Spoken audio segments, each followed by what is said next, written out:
क्या हुआ भाई, इतना सैड क्यों है? कुछ नहीं भाई, बस ऐसे ही। कुछ तो बात जरूर है भाई। तो लो सुनो।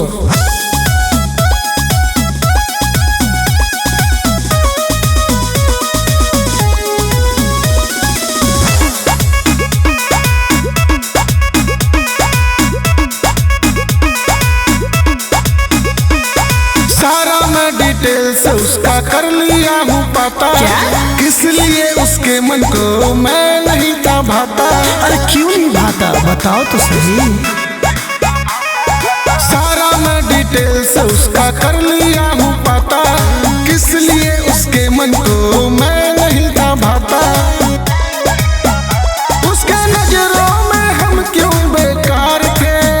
जिसे लड़की पे यार बरता था, उसका बॉयफ्रेंड पहले से चार थे। जिसे लड़की